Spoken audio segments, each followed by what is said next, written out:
ಓಂ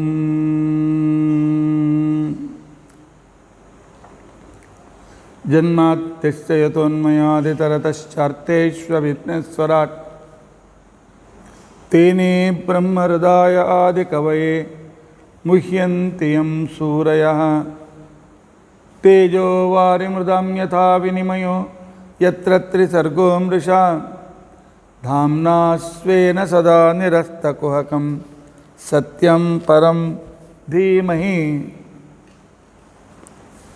ಸೃಷ್ಟಿಸ್ಥಿತ್ಯಪ್ಯಹೇಯ ನಿಯತಿಧೃಜತಮೋ ಬಂಧಮೋಕ್ಷಾಶ್ಚ ಯಸ್ಮಾತ್ ಅಸ್ಯ ಶ್ರೀ ಬ್ರಹ್ಮರುದ್ರ ಪ್ರಭೃತಿಸುರನರದ್ವೀಷಶತ್ರುತ್ಮಕಸ್ಯ ವಿಷ್ಣೋರ್ವ್ಯಸ್ತಾಃ ಸಮಸ್ತಾಃ ಸಕಲಗುಣನಿಧಿಃ ಸರ್ವದೋಷವ್ಯಪೇತಃ ಪೂರ್ಣಾನಂದಾಪ್ಯಯೋ ಯೋ ಗುರುರಪಿ ಪರಮಶ್ಚಿಂತಯೇತಂ ಮಹಾಂತಂ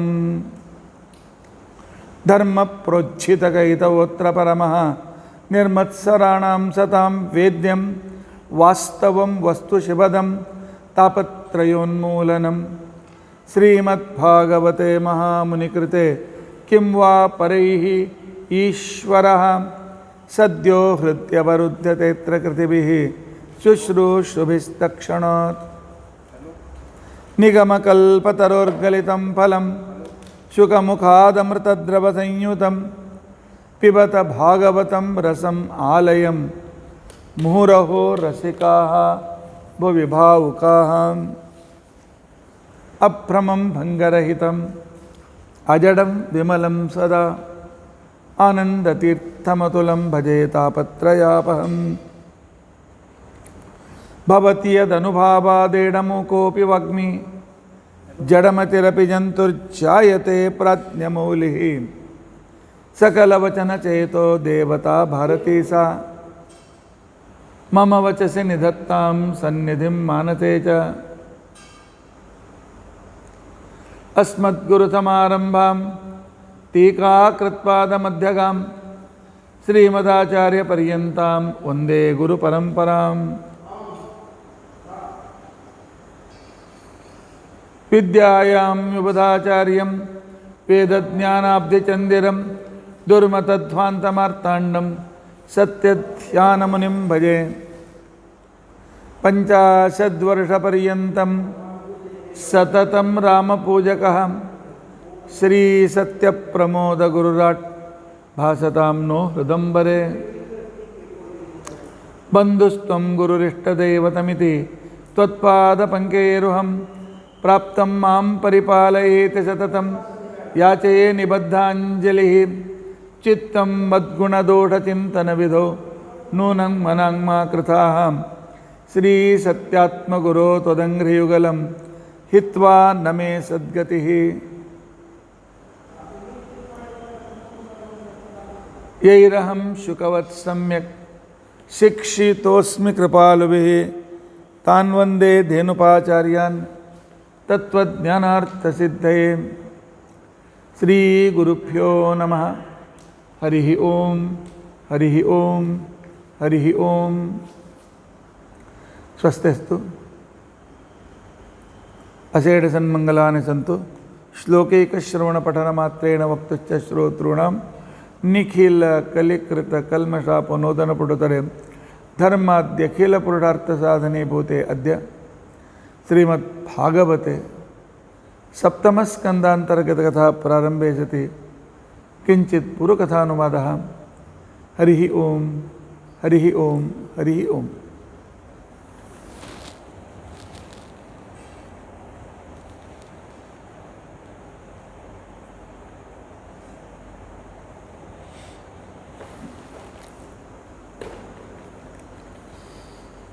ನಿನ್ನೆ ದಿವಸ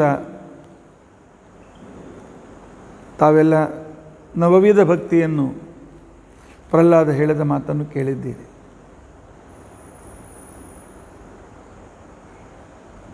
ನವವಿಧ ಭಕ್ತಿ ಒಂದೊಂದು ದಿವಸ ಒಂದೊಂದು ಶ್ರವಣಾದಿಗಳನ್ನು ಹೇಳುವಷ್ಟು ವಿಸ್ತೃತವಾಗಿರ್ತಕ್ಕಂಥ ವಿಚಾರ.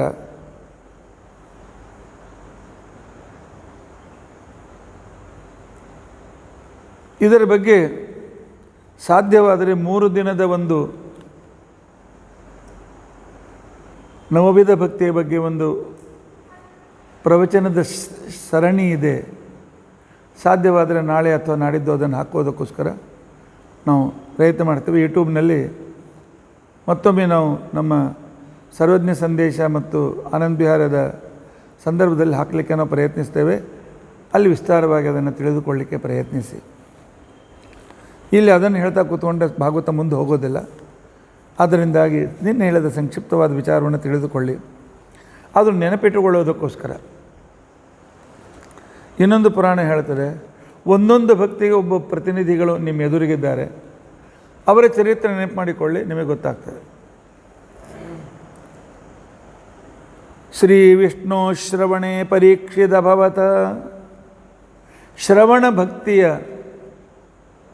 ಪ್ರತಿನಿಧಿ ಪರೀಕ್ಷಿತ್ ರಾಜ. ಯಾವ ವ್ಯಕ್ತಿ 7 ದಿವಸ 24 ಅವರ್ಸ್ ಅಂದರೆ ಸ್ವಲ್ಪ ಮಧ್ಯದಲ್ಲಿ ಸ್ನಾನ ಸಂಧ್ಯಾ ವಂದನೆ ಮಾಡ್ತಿದ್ರು, ಊಟ ಇಲ್ಲ, ಹೇಳೋರು ಊಟ ಇಲ್ಲ, ಕೇಳೋರು ಊಟ ಇಲ್ಲ. 7 ದಿವಸ 24 ತಾಸು ಅಂತ ತಿಳ್ಕೊಂಡು ಅಂತಂದರೆ 168 ತಾಸು, 168. ನಾವಿನ್ನೂ 168 ಬಂದಿಲ್ಲ. ದಿನಕ್ಕೆ ನಾವು 1 ತಾಸು ಅಂತ ಹೇಳಿದ್ರೆ ಇನ್ನು 142-43 ನಾವು. 168 ಅವರ್ಸ್ ಕಂಟಿನ್ಯೂಸ್ ಶ್ರವಣ ಮಾಡಿದ ರೆಕಾರ್ಡ್ ಬ್ರೇಕ್ ಪರೀಕ್ಷಿತ ರಾಜ. ಪರೀಕ್ಷಿತವತ್ ವೈಯಾಸಕ್ಕೆ ಕೀರ್ತನೆ. ಭಗವನ್ ಮಹಿಮೆಯನ್ನು ಹೇಳುವುದರಲ್ಲಿ ರೆಕಾರ್ಡ್ ಬ್ರೇಕ್ ಶುಕಾಚಾರ್ಯರು. ಅವರು 168 ಅವರ್ಸ್ ಸತತ ಉಪದೇಶ ಮಾಡಿದ್ದಾರೆ.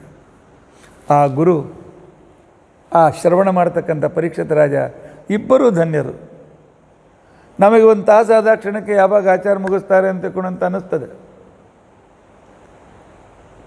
ನಮ್ಮನ್ನು ನಾವು ಪರೀಕ್ಷಿತ ರಾಜನ ಹೋಲಿಸ್ಲಿಕ್ಕೆ ಹೋಗಬಾರ್ದು. ಅವನ ಯೋಗ್ಯತೆ ಬಹಳ ದೊಡ್ಡದು. ಆದರೂ ನಮ್ಮ ಯೋಗ್ಯತೆಯನ್ನು ಬೆಳೆಸಲಿಕ್ಕೆ ನಾವು ಪ್ರಯತ್ನ ಮಾಡ್ತಾ ಇರಬೇಕು.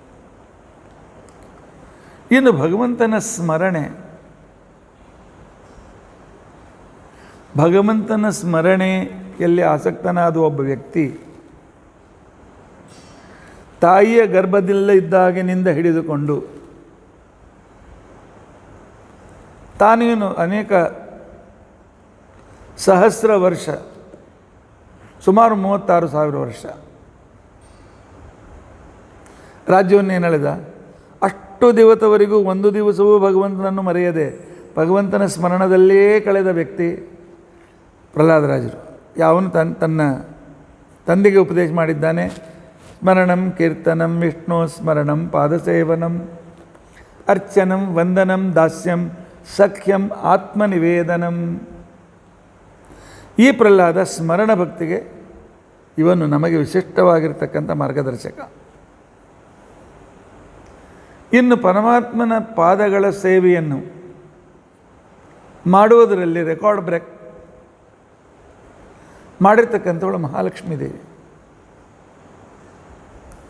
ಪ್ರಳಯ ಕಾಲದ ಬ್ರಹ್ಮದೇವರ 100 ವರ್ಷಗಳವರೆಗೆ,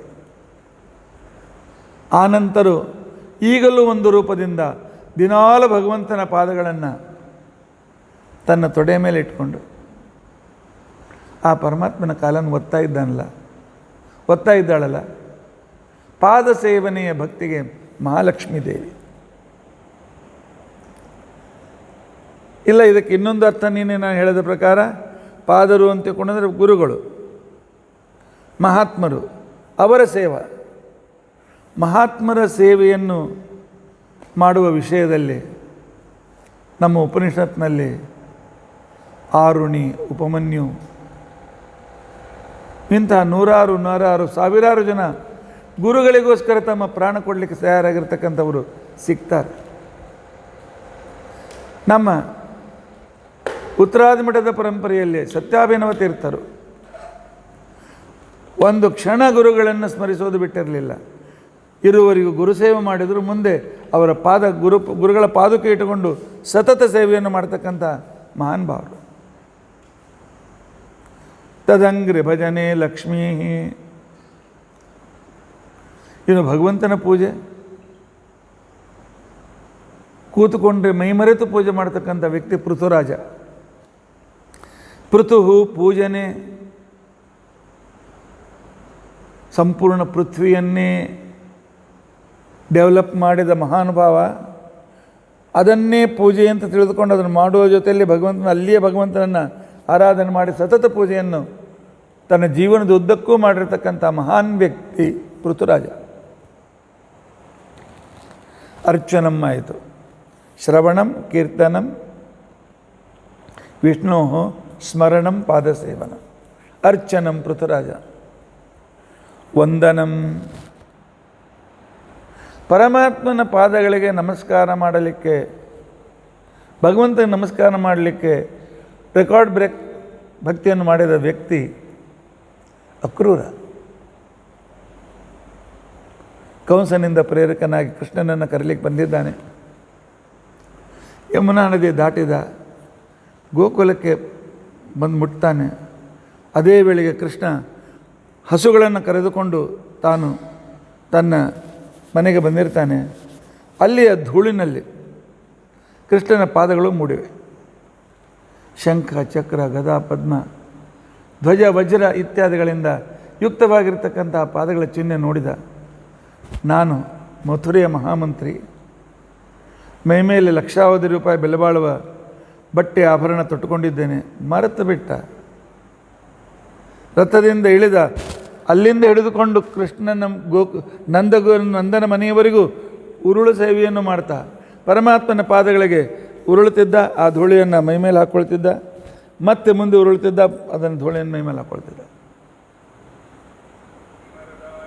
ಆ ಭಕ್ತಿಯ ಆ ಒಂದು ವಿಶಿಷ್ಟವಾಗಿರ್ತಕ್ಕಂಥ ಏನು ವೈಶಿಷ್ಟ್ಯ ಇದೆಲ್ಲ, ಇದು ಅಷ್ಟು ಸುಲಭವಾಗಿ ಬರತಕ್ಕಂಥದ್ದಲ್ಲ.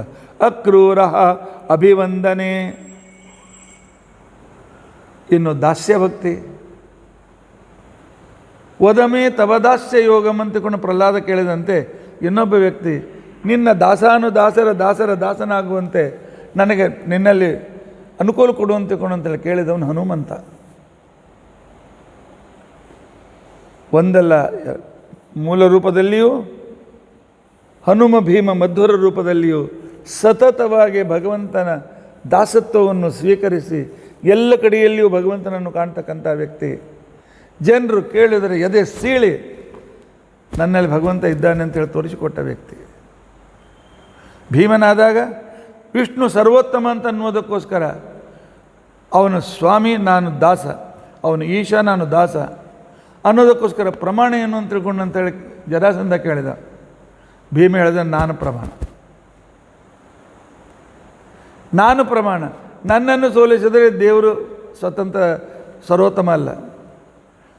ವಾದದಲ್ಲಿ ಸೋಲಿಸಿದ್ದಾನೆ, ಬಲದಲ್ಲಿ.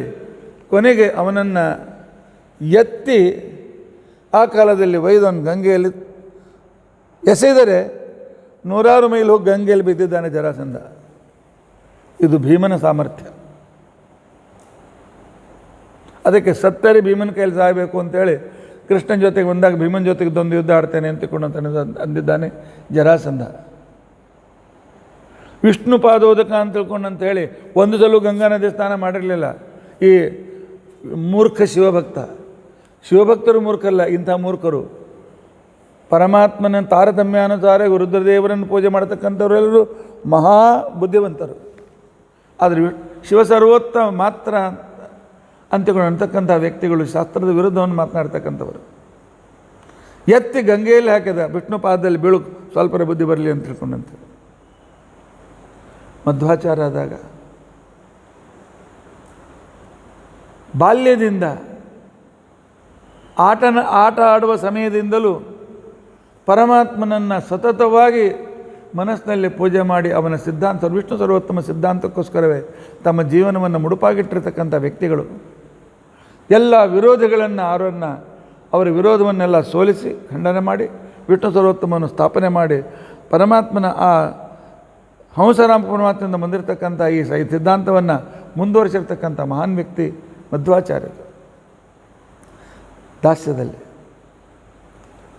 ಇನ್ನು ಸಖಾಭಕ್ತಿ. ಕೃಷ್ಣನ ಹೊರತು ನನಗೆ ಬೇರೆ ಗತಿ ಇಲ್ಲ. ಅಂತಕ್ಕಂಥ ವ್ಯಕ್ತಿ ಅರ್ಜುನ. ನಿಜವಾಗಿಯೂ ಸಖಾಭಕ್ತಿಯಲ್ಲಿ ದ್ರೌಪದಿಯೂ ಕೂಡ ಅರ್ಜುನನನ್ನು ಇಲ್ಲಿ ಹಿಡಿದಿದ್ದಾರೆ. ಅರ್ಜುನನ ಭಕ್ತಿ ಎಷ್ಟಿದೆ ಗೊತ್ತಾ? ಒಂದ್ಸಲ ನಾರದರು ಕೃಷ್ಣನ ಭೇಟಿಯಾಗಬೇಕು ಅಂತ ತಿಳ್ಕೊಂಡು ಅಂತ ಹೇಳಿ ಆಗ ದ್ವಾರಕೆಗೆ ಬರ್ತಾರೆ. ಸೀದಾ ರುಕ್ಮಿಣಿ ಮನೆಗೆ ಹೋಗ್ತಾರೆ. ರುಕ್ಮಿಣಿ ಹೇಳ್ತಾರೆ, ಇಲ್ಲ ಅವನು ಸತ್ಯಭಾಮನ ಮನೆಯಲ್ಲಿರ್ಬೇಕು ನೋಡ್ರಿ ಅಂತ ತಿಳ್ಕೊಂಡಂತೆ. ಸತ್ಯಭಾಮನ ಕಡೆ ನಾರದರು ಹೋಗ್ತಾರೆ. ಹೋದಾಗ ಸತ್ಯಭಾಮ ಹೇಳ್ತಾಳೆ, ನಾರದರೆ ನಮ್ಮ ಮನೆಗೆ ಇರ್ರಿ, ದಿನ ನಿಮಗೆ ನಿಮ್ಮ ಪೂಜೆಗೆ ನಿಮ್ಮ ನೈವೇದ್ಯ ಚಿಕ್ಕ ನೈವೇದ್ಯ ಎಲ್ಲ ವ್ಯವಸ್ಥೆ ಮಾಡ್ತೇನೆ. ಇನ್ನು 3 ದಿನ ನಮ್ಮ ಕೃಷ್ಣ ನಿಂಗೆ ಭೇಟಿ ಆಗಂಗಿಲ್ಲ. ಏನವ ಕೃಷ್ಣನೇನು ರೂಮ್ನಾಗ ಕಟ್ಟಿ ಹಾಕಿ ಏನು 3 ದಿವಸ ಬಿಡಬಾರ್ದು ಅಂತ ತಿಳ್ಕೊಂಡು ಅಂತೇಳಿ ಎಲ್ರಿ ನಾರದರೆ ಅವನು ಯಾರು ಬಂದು ನನಗೆ ಬೀಳ್ತಾನೆ. ಆದರೆ ಅವ್ನು ಕೆಂಪಾರಿ ಅವ ಬಂದಾನಲ್ಲ, ಆ ಕೆಂಪಾರಿ ಅವ ಬಂದಾನ ಹಿಡಿದ್ರೆ ಕೃಷ್ಣ ಅವನ ಹಿಂದೆ ಹೆಣ್ಣಂದ್ರೆ ಕಡೆಗೆ ಕಣ್ಣೆತ್ತು ನೋಡಂಗಿಲ್ಲ. ಅವ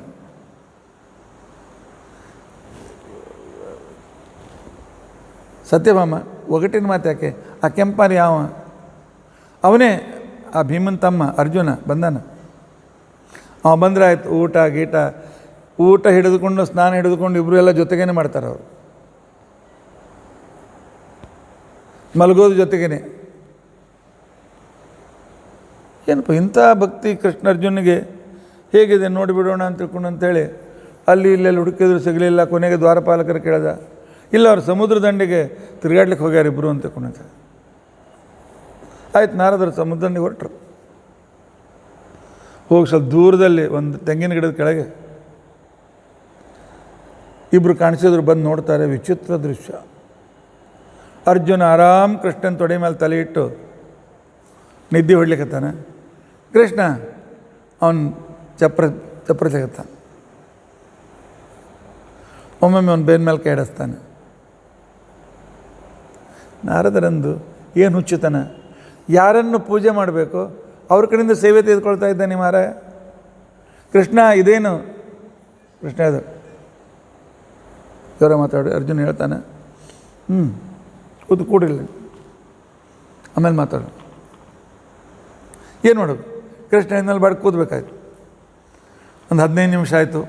ಕೃಷ್ಣ ಹೇಳ್ದ ನಾರದರ ಕಿವಿಯೊಳಗೆ, ನಾರದರೆ ಅರ್ಜೆಂಟ್ ಕೆಲಸದ ನನಗೆ, ಯಾವುದೋ ಸಾಮಾನು ಆ ಸತ್ಯಭಾಮ ರುಕ್ಮಿಣಿ ಬೇಕಂದಿದ್ರು, ಒಯ್ದು ಕೂಡಲೇ ನಾನು ಸಿಟ್ಟಿಗೆ ಬರ್ತಾರೆ. ನಾ ಈಗ ಹೋದೆ ಒಂದು 15 ನಿಮಿಷ ತಿರುಗಿ ಬರ್ತೀನಿ. ಅಷ್ಟೋ ತನಕ ಇಲ್ಲ ನನ್ನ ನಿನ್ನ ಪ್ರಶ್ನೆಗೆಲ್ಲ ಉತ್ತರ ಕೊಡ್ತೀನಿ ನಾರದರೆ, ಸ್ವಲ್ಪ ತೊಡಿ ಮುಂದೆ ಮಾಡಿರಿ. ಅರ್ಜುನನ ಎತ್ತಿ ಒಂದು ತೊಡಿ ಮೇಲೆ ಮಲಗಿಸಿದ್ರು. ಕೃಷ್ಣ ಹೋಗ್ಬಿಟ್ಟ. ನಾರದನ ಮಹಾರಾಜ ಸೇವಾ ಮಾಡ್ತಾನೆ, ಈಗ ಅರ್ಜುನ ಸೇವಾ ಮಾಡ್ಲಿಕ್ಕೆ ನನಗೆ ಹಚ್ಚಿದ್ನಲ್ಲ ಇವ ಅಂತ. ಕೃಷ್ಣ ಹೋಗ್ತಾನೆ. ವಿಶಾಲವಾದ ಸಮುದ್ರ ತೀರ, ಹತ್ತಿರದಲ್ಲಿ ಯಾರೂ ಇಲ್ಲ.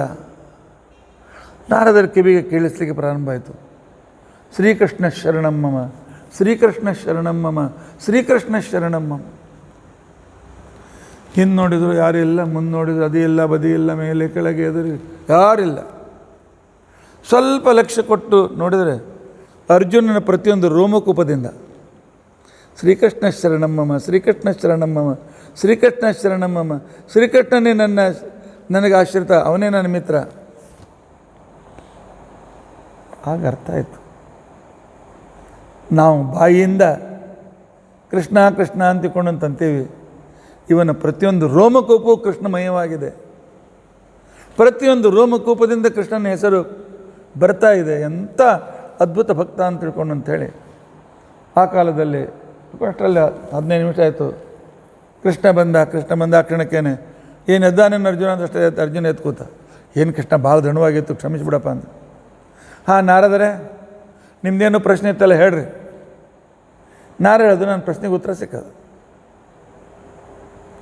ಕೃಷ್ಣನನ್ನು ಸರ್ವತಾ ಪೂರ್ತಿ ನಂಬಿ ಅವನಲ್ಲೇ ವಿಶ್ವಾಸ ಇಟ್ಟಿರ್ತಕ್ಕಂಥ ವ್ಯಕ್ತಿ, ಅವನನ್ನೇ ಮಿತ್ರ ಅಂತ ತಿಳ್ಕೊಂಡಿರ್ತಕ್ಕಂಥವನು ಅರ್ಜುನ.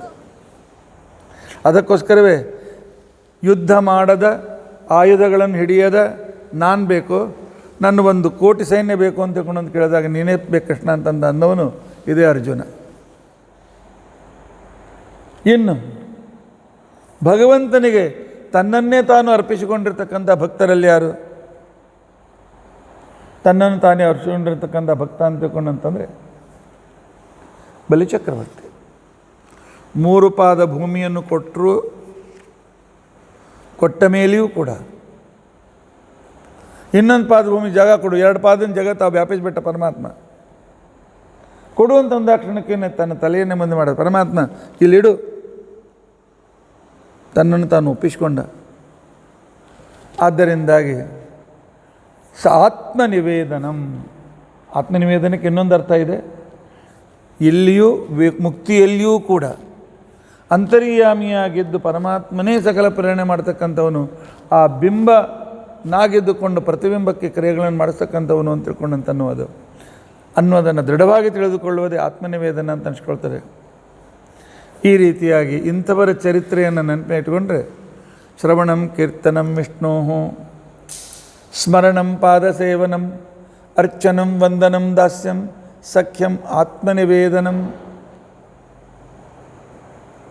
ಅದಕ್ಕೋಸ್ಕರ ಭಾಗವತ ಓದ್ತಾ ಇರಬೇಕು. ಅಲ್ರಿ ಓದಬೇಕಾದ್ರೆ ತಲೆ ಕೆಳಗೆ ಮಾಡ್ಕೊಂಡು ಓದಬೇಕಾಗ್ತದೆ, ತಲೆ ಎದ್ದು ಗೋಣ್ ಅನ್ನಿಸ್ತದೆ. ಆದರೆ ಶಾಸ್ತ್ರ ಪುಸ್ತಕ ಹೇಳ್ತಾವ ಅಂತಕೊಂಡಂತಂದ್ರೆ ತಲೆ ಬಾಗಿಸಿ ಓದಿ ಸ್ವಲ್ಪ ದಿವಸ ಮುಂದೆ ಕೊನೆಯವರೆಗೂ ತಲೆ ಎತ್ತಿ ನಡೆಯುವಂತೆ ನಾನು ಮಾಡ್ತೇನೆ ಅಂತ ಪರಮಾತ್ಮ ಹೇಳ್ತಾನೆ. ಪರಮಾತ್ಮನ ಶಾಸ್ತ್ರಜ್ಞಾನ ಪಡೆದರೆ ಆ ಜ್ಞಾನದಿಂದ ಪರಮಾತ್ಮನ ಪರಮಾನುಗ್ರಹ ಮಾಡಿ ಭಕ್ತಿಯನ್ನು ಕೊಡುವುದಲ್ಲದೆ ಜಗತ್ತಿನಲ್ಲಿ ಎಲ್ಲರ ಎದುರಿಗೂ ಧೈರ್ಯದಿಂದ ಇರುವಂತೆ ಪರಮಾತ್ಮ ಮಾಡ್ತಾನೆ. ಹಾಗಾದ್ರೆ ಆಚಾರ್ಯ ಭಾಳ ಒಳ್ಳೇದು ಹೇಳಿದ್ರಿ. ಈಗಿನ ದಿವಸದಾಗ ನಾವು ಕೂಡ ಮಾಡ್ತೀವಿ ರೀ, ಪುಸ್ತಕ ಓದಂಗಿಲ್ಲ, ಆದರೆ 24 ತಾಸು ಮೊಬೈಲ್ ಹಿಡ್ಕೊಂಡು ತಲೆ ಕೆಳಗೆ ಮಾಡೇ ಮಾಡ್ತಿರ್ತೀವಿ. ಆದರೆ ಇಲ್ಲಿ ಮಾತ್ರ ಸ್ವಲ್ಪ ಚೇಂಜ್ ಅದನ್ನು. ಅಲ್ಲಿ ತಲೆ ಬಗ್ಗಿಸಿ ಓದಿದರೆ ಅಂದರೆ ಭಗವಂತನಿಗೆ ಶರಣಾಗತನಾಗಿ ಓದಿದರೆ ತಲೆ ಯಾವಾಗಲೂ ತಲೆ ಎತ್ತಿ ನಡೆಯುವಂತೆ ಮಾಡ್ತಾನೆ. ಇಲ್ಲಿ ತಲೆ ಬಾಗಿಸುವ ಇದರ ಮೊಬೈಲ್ ಕಡೆ ಬಿದ್ದರೆ ಎಂದಿಗೂ ತಲೆ ಎತ್ತದಂತೆ ಮಾಡ್ತಾನೆ ಅವನು. ತಲೆ ಎತ್ತಂಗೇ ಇಲ್ಲ. ಯಾಕೆ ಅಂತಕೊಂಡು ಅವ್ನು ನೋಡುವಾಗ ಅಪ್ಪ ಬಂದದ್ದು ಗೊತ್ತಾಗಂಗಿಲ್ಲ, ತಾಯಿ ಬಂದದ್ದು ಗೊತ್ತಾಗಂಗಿಲ್ಲ, ಮಿತ್ರರು ಬಂದದ್ದು ಗೊತ್ತಾಗಂಗಿಲ್ಲ, ಗುರುಗಳು ಬಂದರೂ ಗೊತ್ತಾಗಂಗಿಲ್ಲ, ಹಿಂಗೆ ಕೊಡ್ತಿರ್ತಾರೆ. ಏನೋ ಅಂತಕೊಂಡು ಅನ್ಬೇಕಾಗ್ತದೆ. ಮೊಬೈಲ್ನಲ್ಲಿ ತಲೆ ಬಾಗಿ ಮೊಬೈಲ್ ನೋಡ್ತಿದ್ರೆ ಎಲ್ಲ ಕಾಲಕ್ಕೂ ತಲೆ ಎತ್ತದಂತೆ ಮಾಡ್ತಾನೆ. ಆದರೆ ಪುಸ್ತಕ ತಲೆಬಾಗಿ ಅಂದರೆ ಪರಮಾತ್ಮನಿಗೆ ಶರಣ ಹೋಗಿ ಓದಿದರೆ ಜ್ಞಾನ ಸಂಪಾದನೆ ಮಾಡಿ ತಲೆ ಎತ್ತಿ ನಡೆಯುವಂತೆ ಮಾಡ್ತಾನೆ. ಇಂಥ ಪರಮಾತ್ಮ ಇಲ್ಲರಿ ಪುಸ್ತಕ ಓದೋದು ಆ ನಂತರ ಮತ್ತೆ ಪುನಃ ತಿಳಿದುಕೊಳ್ಳೋದು ಭಾಳ ಕಷ್ಟದ ಕೆಲಸ. ಅದಕ್ಕೋಸ್ಕರ ಭಗವಂತ ಹೇಳ್ತಾನೆ, ನೀವು ಕಷ್ಟ ಪಡಿ, ನಾನು ನಿಮಗೆ ಪುಷ್ಪವೃಷ್ಟಿಯನ್ನು ಮಾಡ್ತೇನೆ ಅಂತಕೊಂಡು, ಅಷ್ಟು ನಿಮಗೆ ನಾನು ಮರ್ಯಾದೆಯನ್ನು ಕೊಡ್ತೇನೆ, ಅಷ್ಟು ವಿಶಿಷ್ಟತೆಯನ್ನು ಮಾಡ್ತೇನೆ ಅಂತ. ಈ ರೀತಿಯಾಗಿ ಭಗವಂತನಲ್ಲಿ ನವವಿಧ ಭಕ್ತಿಯನ್ನು ಮಾಡ್ತಕ್ಕಂಥ ವ್ಯಕ್ತಿ ಸುಶಿಕ್ಷಿತ. ಅಪ್ಪ, ಇದನ್ನು ನವವಿಧ ಭಕ್ತಿ ಯಾರಿಗೆ ಗೊತ್ತಿಲ್ಲ, ಯಾರು ಅದನ್ನು ಪ್ರಾಕ್ಟೀಸಿಗೆ ತರೋದಿಲ್ಲ, ಅವರು ಅಶಿಕ್ಷಿತರು. IAS ಆಫೀಸರ್ ಇರಲಿ, ಮತ್ತೇನೇ ಇರಲಿ, ಏನು ಬೇಕಾದಿರಲಿ, ಅವರು ನಿರಕ್ಷರ ಕುಕ್ಷಿಗಳು. ತನ್ನ ಮಗನೇ ತನಗೆ ಉಪದೇಶ ಕೊಟ್ಟದ್ದು ಹಿರಣ್ಯಕಶಿಪನಿಗೆ ಸಹನೆ ಆಗಲಿಲ್ಲ. ಸಿಟ್ಟಿನಿಂದ ಆ ಕಾಲದಲ್ಲಿ ಹೇಳ್ತಾನೆ, ಚಂಡಾಮರ್ಕರೇ, ನೀವಂತ ಬ್ರಾಹ್ಮಣರ ಮೇಲೆ ವಿಶ್ವಾಸ ಇಡಬಾರ್ದು. ನೀವು ಬ್ರಾಹ್ಮಣರು ಏನಾದರೂ ಭಗವದ್ಭಕ್ತರು, ಆದರೆ ನನ್ನಿಂದ ಸಂಬಳ ತಿಂದು ನನಗೇ ನೀವು ವಿರೋಧ ಮಾಡ್ತಾ ಇದ್ದೀರಲ್ಲ, ಆ ವಿಷ್ಣುವಿನ ಪಕ್ಷ ಹಿಡಿದು ನೀವಂತಲ್ಲ ನನ್ನ ಮಗನ ಬುದ್ಧಿಯನ್ನು ಕೂಡ ಕೆಡಿಸಿದ್ದೀರಿ. ಬಹುಶಃ ನನಗೆ ಅನ್ನಿಸ್ತದೆ ವಿಷ್ಣು ಚಂಡಾಮರಕ ರೂಪದಿಂದಲೇ ಗುಪ್ತಚರನ್ನು ಕಳಿಸಿದ್ದಾನೆ. ನೀವು ಆ ವಿಷ್ಣುವಿನ ಗುಪ್ತಚರರಿರಬೇಕು, ನನ್ನ ವಿರುದ್ಧ ಪಕ್ಷವನ್ನು ಕಟ್ತಾ ಇದ್ದೀರಿ ಅಂತ ತಿಳ್ಕೊಂಡಂತ ಹೇಳಿ. ಈಗ ನಿಮ್ಮ ಹಣೆ ಬಾರ ನನಗೆ ಗೊತ್ತಾಯ್ತು. ಶುಕ್ರಾಚಾರ್ಯ ಮಕ್ಕಳು ಅಂತ ನಿಮಗೆ ಮರ್ಯಾದೆ ಕೊಡ್ತಿದ್ದೆ, ಹೇಗೆ ಮಾಡಿದ ಪಾಪ ಅದೇ ಜನ್ಮದಲ್ಲಿ ಅವರಿಗೆ ಅನೇಕ ರೀತಿಯಾಗಿರ್ತಕ್ಕಂಥ ಪೀಡೆಯನ್ನು ತಂದುಕೊಡ್ತದೋ ರೋಗ ರೂಪದಿಂದ. ರೋಗ ಬಂದಮೇಲೆ ಗೊತ್ತಾಗ್ತದೆ ಇನ್ನು ಪಾಪ ಮಾಡ್ಯಾನ ಅಂತ ತಿಳ್ಕೊಂಡು. ಆಗ ನಿಮ್ಮ ಪಾಪ ಈಗ ಹೊರಗೆ ಬಿತ್ತು. ನನ್ನ ಮಗನಿಗೆ ನನ್ನ ವಿರುದ್ಧ ಪಕ್ಷ ಕಟ್ತಾ ಇದ್ದೀರಿ, ಶಿಕ್ಷೆಗೆ ತಯಾರಾಗ್ರಿ ಅಂತ ತಿಳ್ಕೊಂಡು ಅಂತೇಳಿ ಅಂದಿದ್ದಾನೆ. ಆಗ ಅವ್ರು ಬಂದು ಹೇಳ್ತಾರೆ ಚಂಡಾಮರ್ಕರು, ಎಲೆ ಇಂದ್ರನನ್ನು ಗೆದ್ದ ಹಿರಣ್ಯಕಶಿಪುವೆ, ನ ಮತ್ ಪ್ರಣೀತಂ ನ ಪರಪ್ರಣೀತಂ. ಈ ಉಪದೇಶ ನಾವು ಕೊಟ್ಟಿಲ್ಲ, ನಾವು ತಯಾರು ಮಾಡಿದ ಗ್ರಂಥವನ್ನು ನಿನ್ನ ಮಗ ಓದಿಲ್ಲ. ನ ಪರಪ್ರಣೀತಂ. ಹಾಗಾದ್ರೆ ಯಾರಿಗೂ ನಾವು ಒಳಗೆ ಬಿಟ್ಟಿಲ್ಲ, ಉಳಿದವ್ರು ಹೇಳಿರ್ತಕ್ಕಂಥದ್ದನ್ನು ಅವನು ಕೇಳಿಲ್ಲ. ನೈಸರ್ಗಿಕೀಯಂ ಮತಿರಸ್ಯ ರಾಜನ್. ಇವನಲ್ಲಿ ನೈಸರ್ಗಿಕವಾಗಿ ಸ್ವಾಭಾವಿಕವಾಗಿ ಪರಮಾತ್ಮನಲ್ಲಿ ಪರಮಭಕ್ತಿ ಇದೆ. ನಾವೇನು ದ್ರೋಹಿಗಳೆಲ್ಲ, ನಮ್ಮ ಮೇಲಿನ ಸಿಟ್ಟು ಬಿಟ್ಬಿಡು. ನಾವು ಎಂದಿಗೂ ಕೂಡ ನಿನಗೆ ಉಪದೇಶ ಕೊಡುವಷ್ಟು ನಿನ್ನ ವಿರುದ್ಧ ನಿನ್ನ ಮಗನ ತಯಾರು ಮಾಡುವಷ್ಟು ನಿನ್ನ ಮಗನಿಗಿದ್ದಷ್ಟು ನಾವು ಕಲಿಸಿದ್ದೇವೆ ಅಂತ ಅಹಂಕಾರ ನಮಗಿಲ್ಲ. ಮತ್ತು ಅವರು ಕಲಿಸುವಷ್ಟು ಬ್ರಹ್ಮಜ್ಞಾನ ನಮಗಿಲ್ಲ. ನಮಗಿಂತ ಭಾಳ ಗೊತ್ತದ ಅಂತ ಅಂದಿರ್ತಕ್ಕಂಥ ಸಂದರ್ಭದಲ್ಲಿ ಪ್ರಹ್ಲಾದ, ನಿಮ್ಮ ಗುರುಗಳು ಕಲಿಸಿಲ್ಲ, ನಾನು ಕಲಿಸಿಲ್ಲ, ಬೇರೆಯವರು ಬಂದು ಕಲಿಸಿಲ್ಲ, ಎಲ್ಲಿಂದ ಬಂತಿ ಬುದ್ಧಿ ನಿನಗೆ? ಪ್ರಹ್ಲಾದ ಹೇಳ್ತಾನಪ್ಪ, ಸಿಟ್ಟು ಮಾಡಬೇಡ. ಈ ಭಗವಂತನ ಭಕ್ತಿ ಅಂತ ತಿಳ್ಕೊಂಡಂತಿದೆ ಅಲ್ಲ, ಯಾರು ಕೊಟ್ಟರೆ ಬರಂಗಿಲ್ಲ. ಮತ್ತು ಕೃಷ್ಣ ಪರತಸ್ವತೋಪಿ ವಾ, ಯಾರು ಕೊಟ್ಟರೂ ಬರೋಗಿಲ್ಲ, ತಾನಾಗೆ ಮೊದಲಿನಿಂದ ಉತ್ಪನ್ನವಾಗೋದಿಲ್ಲ. ಮನೆ, ಮಠ, ಹೆಂಡತಿ, ಮಕ್ಕಳು, ಹಣ ಗಳಿಸ್ಬೇಕು, ದೊಡ್ಡ ಮನೆ ಮಾಡಬೇಕು, ಹೊರಟು ಟೂರ್ ಮಾಡಬೇಕು, ಅಲ್ಲಿ ಆ ರಿಸಾರ್ಟಿಗೆ ಹೋಗ್ಬೇಕು, ಈ ರಿಸಾರ್ಟಿಗೆ ಹೋಗ್ಬೇಕು, ಇಲ್ಲಿ ಮಜಾ ಮಾಡಿ ಬರಬೇಕು. ಈ ರೀತಿಯಾಗಿ ಸಂಸಾರದಲ್ಲಿ ಆಸಕ್ತರಾಗಿರ್ತಕ್ಕಂಥವ್ರು ಇರ್ತಾರಲ್ಲ, ಅಂಥವರಿಗೆ ಒಳಗಿನಿಂದಲೂ ಭಕ್ತಿ ಬರೋದಿಲ್ಲ, ಭಕ್ತಿ ಆಂತರಿಕವಾಗಿಯೂ ಪರಮಾತ್ಮನ ಪ್ರೇರಣೆಯಿಂದ ಬರೋದಿಲ್ಲ. ಇನ್ನೊಬ್ಬರು ಉಪದೇಶ ಕೊಡಲಿಕ್ಕೂ ಅಂಥ ಉಪದೇಶ ಕೊಡೋರು ಇಂಥವ್ರ ಹತ್ರ ಬರೋದಿಲ್ಲ. ಉಪದೇಶ ಕೇಳಿದ್ರು ಇವ್ರ ತಲೆಗೆ ಹೋಗಂಗಿಲ್ಲ. ಅದ ಅಂತ ಗೋಭಿ ವಿಚತಾಂತ ಮಿಶ್ರಂ. ಈ ಕೇವಲ ಮನೆ, ಮಠ, ಹೆಂಡತಿ, ಮಕ್ಕಳು, ನನ್ನ ಸುಖ ಮಜಾ, ನನ್ನ ಉನ್ನತಿ, ನನ್ನ ಬ್ಯಾಂಕ್ ಬ್ಯಾಲೆನ್ಸು ಅಂತಿಕೊಂಡಂತಕ್ಕಂಥ ಏನವರೆಲ್ಲ ಇವರು ಗೃಹಸ್ಥಾಶ್ರಮ ಅಂತ ತಿಳ್ಕೊಂಡು ತಪ್ಪು ಗೃಹಸ್ಥಾಶ್ರಮ ಅಂತ ತಿಳ್ಕೊಂಡಿರ್ತಕ್ಕಂಥ ಕತ್ತಲೆಯ ಬಾವಿಯಲ್ಲಿ ಬಿದ್ದಿರ್ತಕ್ಕಂಥ ವ್ಯಕ್ತಿಗಳು. ಹೋಗಲಿ, ಇಷ್ಟು ಶ್ರಮ ಪಡ್ತಾರೆ, ಸುಖ ಅನುಭವಿಸ್ತಾರ? ಇಲ್ಲ. ಹೇಗೆ ನಾಯಿಗೆ ಆಹಾರ ಸಿಗದೇ ಇದ್ದರೆ ಆ ಎಲುಬನ್ನೇ ಸಿಕ್ಕಿರ್ತಕ್ಕಂಥ ಎಲುಬಿನ ತುಂಡನ್ನೇ ಪುನಃ ಪುನಃ ಬಾಯಲ್ಲಿ ಹಾಕೊಂಡು ತಿನ್ನ ಚರ್ವಿತ ಚರ್ವಣ ನಾವು. ಅದೇ ದಿನದ ಸಂಸಾರದಲ್ಲೇ ಸುಖಗಳು ದುಃಖಗಳು, ಸ್ವಲ್ಪ ಸುಖ ಬಂದಂಗೆ ಆಗ್ತದೆ, ಮತ್ತು ದುಃಖ, ಮತ್ತು ದುಃಖ, ಮತ್ತು ಸಮಸ್ಯೆ, ಮತ್ತು ಪ್ರಾಬ್ಲಮ್ಮು. ಆದರೆ ಅದನ್ನೇ ಸುಖ ಅಂತ ತಿಳ್ಕೊಂಡು ಅಂತೇಳಿ ಚರ್ವಿತ ಚರಣ ಕೂತ್ಕೊಂಡು ಬಿಡ್ತಾರೆ. ಇಂಥವರಿಗೆ ಪರಮಾತ್ಮನಲ್ಲಿ ಏಕಾಗ್ರತೆ ಬರೋದಿಲ್ಲ. ಭಗವದ್ಭಕ್ತಿ ಇಂಥವರಿಗೆ ಬರಲಿಕ್ಕೆ ಸಾಧ್ಯವಿಲ್ಲ. ಇದು ಹೇಯ, ಅದು ಪರಮಾತ್ಮ ಉಪಾದೇಯ. ಪರಮಾತ್ಮನೇ ನಮಗೆ ಬೇಕಾಗಿರ್ತಕ್ಕಂಥ ಶ್ರೇಷ್ಠ ಸಂಪತ್ತು ಅಂತ ತಿಳ್ಕೊಂಡಂತನ್ನುವುದು ಎಲ್ಲಿವರೆಗೂ ಮನಸ್ಸಿನಲ್ಲಿ ಹೋಗೋದಿಲ್ಲ, ಅಲ್ಲಿವರೆಗೂ ಪರಮಾತ್ಮನಲ್ಲಿ ಏಕಾಗ್ರ ಭಕ್ತಿ ಬರೋದಿಲ್ಲ.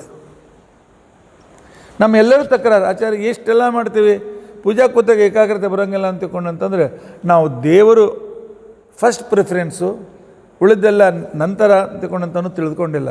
ನಮಗೆ ಫಸ್ಟ್ ಪ್ರಿಫರೆನ್ಸು ನಮ್ಮ ಊಟ, ನಮ್ಮ ನಿದ್ರೆ, ನಮ್ಮ ಮಜಾ, ನಮ್ಮ ಇದು, ಆ ನಂತರ ನಮ್ಮ ಬಂಧು ಬಳಗ ಬಾಂಧವರು, ಇವೆಲ್ಲ ಫಸ್ಟ್ ಪ್ರಿಫರೆನ್ಸ್. ಆದರೆ ಕೃಷ್ಣ ಯಾಕೆ ಬರ್ತಾನೆ? ಏಕಾಗ್ರತೆ ಯಾಕೆ ಕೊಡ್ತಾನೆ ಅವನು? ಅಪ್ಪ, ಇಂದ್ರಿಯ ನಿಗ್ರಹ ಇದ್ದಿದ್ದಿಲ್ಲ ಅಂತಂದರೆ ಪರಮಾತ್ಮ ಸಿಕ್ಕೋದಿಲ್ಲ. ಇನ್ನೊಂದು ಕಾರಣ, ಜಗತ್ತಿನೊಳಗೆ ಹೆಚ್ಚಿನ ಗುರುಗಳು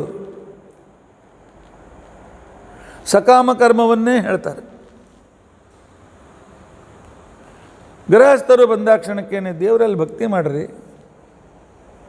ಪರಮಾತ್ಮನ ಭಕ್ತರಾಗ್ರಿ, ಅಂತ ಹೇಳೋ ಬದಲಾಗಿ, ಇಲ್ಲ ಏನೋ ಪ್ರಮೋಷನ್ ಬೇಕಾ, ನವಗ್ರಹ ಮಾಡಿಸ್ರಿ, ಆ ನಂತರ ನಿಮ್ಮ ಮಗನಿಗೆ ಅನಾನುಕೂಲ ಇಲ್ಲ ಅದಕ್ಕೋಸ್ಕರ ಪವಮಾನ ಹೋಮ ಮಾಡಿಸ್ರಿ,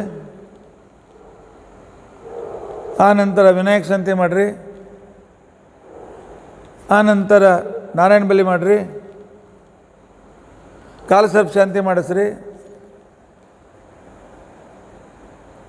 ಲೌಕಿಕವಾದ ರೀತಿಯಲ್ಲಿ ಹೇಳ್ತಾರೆ ಹೊರತು ಪರಮಾತ್ಮನಲ್ಲಿ ಪರಮಭಕ್ತಿ ಮಾಡಿ ಅದರಿಂದ ಎಲ್ಲ ಸಮಸ್ಯೆ ದೂರ ಆಗ್ತದೆ ಅಂತ ಹೇಳ್ತಕ್ಕಂಥ ಉಪದೇಶಕರು ಭಾಳ ಕಡಿಮೆ ಆಗ್ಯಾರ. ಜಗತ್ತಿನಲ್ಲಂತವ್ರು ಭಾಳ ಕಡಿಮೆ ಇರ್ತಾರೆ. ಶಬ್ದಾದಿ ವಿಷಯದಲ್ಲಿ ತಾವು ಆಸಕ್ತರಾಗಿ ತಾವು ಹಣ ಗಳಿಸಬೇಕು ಅಂತನ್ನೋ ಉದ್ದೇಶದಿಂದ ಯಜಮಾನರ ಕಡೆಯಿಂದ ಹೆಚ್ಚಿಗೆ ದಕ್ಷಿಣೆ ಸಂಪಾದನೆ ಮಾಡಬೇಕು ಅಂತ ತಿಳ್ಕೊಂಡಂತೇಳಿ ಏನೇನೋ ನಾಟಕವನ್ನು ಮಾಡ್ತಿರ್ತಾರೆ. ಹಾಗಾದರೆ ಆಚಾರ್ಯ ಸಿಗ್ಬಿದ್ರಿ, ನೀವು ಬೃಹತಿ ಸಹಸ್ರ ಮಾಡ್ತೀರಿ, ಪವಮಾನ ಹೋಮ ಮಾಡ್ತೀರಿ. ಈಗ ನಾಳೆ ಬರುವ ವೈಕುಂಠ ಚತುರ್ದಶಿ ದಿವಸ ನೀವು ಮತ್ತೆ ಪುನಃ ಆಮಲಕ್ಕಿ ಚತುರ್ದಶಿ ಅಂತ ತಿಳ್ಕೊಂಡಂತ ಹೇಳಿ ಧಾತ್ರಿ ಹವನ ಮಾಡ್ತೀರಿ. ಇವೆಲ್ಲ ಸಕಾಮನೆ. ನೀವು ಯಜಮಾನರು ತಿಳಿದುಕೊಂಡ ಹಾಗಿದೆ. ಆಚಾರ್ಯ ಯಜ್ಞದಲ್ಲಿ ನಾವು ಹೆಲ್ಪ್ ಮಾಡಿದರೆ, ಹೆಲ್ಪ್ ಅಲ್ಲ, ನಾವು ಭಾಗವಹಿಸಿದರೆ ಹೆಲ್ಪ್ ಮಾಡತಕ್ಕಂಥವ್ನು ಪರಮಾತ್ಮ. ನಾವು ಭಾಗವಹಿಸಿದರೆ, ಇನ್ವಾಲ್ವ್ ಆದರೆ ನಮ್ಮ ಮಕ್ಕಳಿಗೆ ಸ್ವಲ್ಪ ಪ್ರಮೋಷನ್ ಸಿಗ್ತದೆ, ನಮ್ಮ ಆರೋಗ್ಯ ಚೆನ್ನಾಗಾಗ್ತದೆ, ಆನಂತರ ಬೇಗನೆ ಮಕ್ಕಳ ಮದುವೆ ಆಗ್ತದೆ. ಈ ರೀತಿಯಾಗಿ ನಿಮ್ಮ ಅನುಸಂಧಾನ ಇದ್ದರೆ ನೀವು ಸಕಾಮ ಕರ್ಮಿಗಳು, ಸಂಸಾರದಲ್ಲಿ ಸಿಕ್ಕಿಬಿದ್ದವರು. ಇಲ್ಲ, ಪರಮಾತ್ಮ ಈ ಹೋಮ ಹವನಗಳಲ್ಲಿ ನೀನು ಸರ್ವೋತ್ತಮ ಅಂತ ತಿಳ್ಕೊಂಡಂತೇಳಿ ನಾನು ಭಾಗವಹಿಸಿದ್ದೇನೆ, ನನಗೆ ಜ್ಞಾನಭಕ್ತಿ ವೈರಾಗ್ಯಗಳನ್ನು ಕೊಟ್ಟು ಸಂತುಷ್ಟನಾಗಿ ಅನುಗ್ರಹ ಮಾಡು ಅಂತ ತಿಳ್ಕೊಂಡಂತೇಳಿ ನೀವು ಕೇಳಿದರೆ ಅದೇ ನಿಷ್ಕಾಮ ಭಕ್ತಿ. ಯಜ್ಞ ಯಾಗಗಳು ಕೆಟ್ಟದ್ದಲ್ಲ, ನವಗ್ರಹ ಹೋಮ ಕೆಟ್ಟದ್ದಲ್ಲ, ನವಗ್ರಹಗಳ ಅನುಗ್ರಹ ಬೇಕು. ವಿನಾಯಕ ಶಾಂತಿ ಕೆಟ್ಟದ್ದಲ್ಲ, ಪವಮಾನ ಹೋಮ ಕೆಟ್ಟದ್ದಲ್ಲ, ಯಾವುದೂ ಕೆಟ್ಟದ್ದಲ್ಲ. ಶಾಸ್ತ್ರದಲ್ಲಿ ಇಂಥವು ಮಾಡಿ ಅಂತ ತಿಳ್ಕೊಂಡಂತ ಹೇಳಿದ್ದಾರೆ. ಆದರೆ ಮಾಡುವಾಗ ವಿಷ್ಣು ಪ್ರೇರಣೆ, ಆ ವಿಷ್ಣು ಪ್ರೀತ್ಯರ್ಥಂ ಅನ್ನುವ ಸಂಕಲ್ಪ ಇದ್ದರೆ ಪ್ರಹ್ಲಾದ ಹೇಳಿದಂತೆ ಭಗವಂತನಲ್ಲಿ ಭಕ್ತಿ ಬರ್ತದೆ. ಇಲ್ಲ ಮತ್ತೆ ಅದೇ ದುಡ್ಡು, ಅದೇ ಮಕ್ಕಳ ಹಿಂದೆ ಅವ್ರದ್ದೇ ಚಿಂತೆ, ನಾವು ಹೋದ್ಮೇಲೆ ಅವ್ರು ಏನು ಮಾಡ್ತಾರೆ ಏನೋ ಪಾಪ, ಹಂಗಾಯ್ತು ಹಿಂಗಾಯ್ತು ಅಂತ ತಿಳ್ಕೊಂಡಂತೇಳಿ ಅವ್ರು ಯಾರೂ ಉದ್ಧಾರ ಮಾಡೋಂಗಿಲ್ಲ, ಅವ್ರನ್ನೇ ಚಿಂತೆ ಮಾಡ್ಕೊತ ಕೂತಿರ್ತೀವಿ ಅಷ್ಟೇ.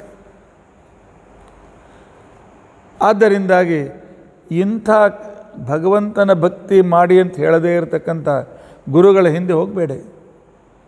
ಯಾವ ವ್ಯಕ್ತಿ ಹೋಗ್ತಾನೆ, ಪ್ರಹ್ಲಾದರಾಜರು ಹೇಳ್ತಾರೆ, ಅಂಧೇನೇವ ನಿಯಮಾನ ಯಥಾಂಧಾಃ, ಸಕಲೇಷ್ಟದಾಯಕನಾದ ಪರಮಾತ್ಮನ ಭಕ್ತಿಯನ್ನು ಉಪದೇಶಿಸದೆ ಅಷ್ಟು ಮಾಡಪ್ಪ ಚಲೋ ಆಗ್ತದೆ, ಎಷ್ಟು ಮಾಡಿ ಚಲೋ ಆಗ್ತದೆ, ಅಷ್ಟು ದುಡ್ಡು ಗಳಿಸ್ತೀರಿ, ಎಷ್ಟು ಮಾಡಿರ್ತೀರಿ, ಈ ರೀತಿಯಾಗಿ ಲೌಕಿಕ ಉಪದೇಶವನ್ನೇ ಕೊಡ್ತಕ್ಕಂಥವರು ಅಂತ ತಿಳ್ಕೊಂಡಂತೇನಿದ್ದಾರೆ. ಅವ್ರಿಗೆ ವೇದ ಗೊತ್ತಿದೆ, ವೇದ ಮಂತ್ರ ಕಲ್ತಿದ್ದಾರೆ, ಹೋಮವನ್ನು ಮಾಡಲಿಕ್ಕೆ ಬರ್ತದೆ. ಆದರೆ ಅವರು ಕೂಡ ವೇದದ ಅಂತರಾರ್ಥ ತಿಳಿದುಕೊಳ್ಳದೆ ವೇದದ ಬಹಿರ್ಭಾವದಿಂದ ಕಟ್ಟಲ್ಪಟ್ಟು ಆ ಭಗವಂತನನ್ನೇ, ಸಕಲೇಷ್ಟಪ್ರದನಾದ ಭಗವಂತನ ಕಡೆಗೂ ಅವರು ಲಕ್ಷ್ಯ ಕೊಡೋದಿಲ್ಲ. ಅಂಥ ಗುರುಗಳು, ಅಂಥ ಪುರೋಹಿತರು, ಅಂಥವರು ಕೂಡ ಜಗತ್ತಿನಲ್ಲಿ ಹೆಚ್ಚಾಗಿದ್ದಾರೆ. ಆದ್ದರಿಂದ ಅಪ್ಪ, ನಿನ್ನ ಈ ಗುರುಗಳು ನನ್ನ ಗುರುಗಳು, ಶುಕ್ರಾಚಾರ್ಯರಾಗಲಿ ಇವರಾಗಲಿ, ನಿನಗೆ ಸಂಪತ್ತಿಗೋಸ್ಕರ, ರಾಜ್ಯಕ್ಕೋಸ್ಕರ, ಮೂರು ಲೋಕ ಗೆಲ್ಲುವುದಕ್ಕೋಸ್ಕರ ಏನು ದಾರಿ ತೋರಿಸ್ತಾ ಇದ್ದಾರಲ್ಲ, ಈ ಗುರುಗಳ ಉಪದೇಶದಿಂದ ನಿನ್ನ ಪರಿಸ್ಥಿತಿ ಹೇಗಾಗಿದೆ ಅಂತ ತಿಳ್ಕೊಂಡಂತಂದರೆ, ಕುರುಡನ ಕೈ ಹಿಡಿದು ನೀನು ಕುರುಡನಾಗಿ ಅವರ ಜೊತೆಯಲ್ಲಿ ಹಾಳುಭಾವಿ ಬಿದ್ದಂತೆ ಅಂತ ತಿಳ್ಕೊಂಡಂತೇಳಿ ಪ್ರಹ್ಲಾದ ಹೇಳ್ತಾ ಇದ್ದಾನೆ. 5 ವರ್ಷದ ಬಾಲಕ ಅಪ್ಪನಿಗೆ ಹೇಳ್ತಾ ಇದ್ದಾನೆ, ನಮ್ಮ ಗುರುಗಳು ಉಪದೇಶ ಮಾಡೋದು ತಪ್ಪಿದೆ ಅಂತ ತಿಳ್ಕೊಂಡಂತೇಳಿ. ವಿಷಯಾಭಿಲಾಷೆಯಲ್ಲಿರ್ತಕ್ಕಂಥ ನಿನಗೆ ಭಗವದ್ಭಕ್ತಿ ಬರಲಿಕ್ಕೆ ಸಾಧ್ಯವಿಲ್ಲ ಅಂತ ತಿಳ್ಕೊಂಡಂತೇಳಿ ಪ್ರಹ್ಲಾದ್ ಹೇಳ್ತಾನೆ, ಅಪ್ಪ ನನಗೆ ಹಿರಿಯ ನೀನು, ಆದರೆ ನಿನಗೆ ಏನು ಉದ್ವಿಗ್ನತೆ, ಸಿಟ್ಟು, ಅಸಮಾಧಾನ, ಜಗತ್ತಿನ ಏನು ಯಾವಾಗಲೂ ರೀತಿಯಾಗಿರ್ತಕ್ಕಂಥ ಅವ್ರು ನೋಡಿ ಇವ್ರನ್ನ ಮಾಡಿ ಅಂತ ತಿಳ್ಕೊಂಡು ಅಂತೇಳಿ ಅಂತ ಇರ್ತೀಯಲ್ಲ, ಇದು ಹೋಗಿ ಶಾಂತ ಜೀವನ ಬೇಕಾಗಿದ್ದರೆ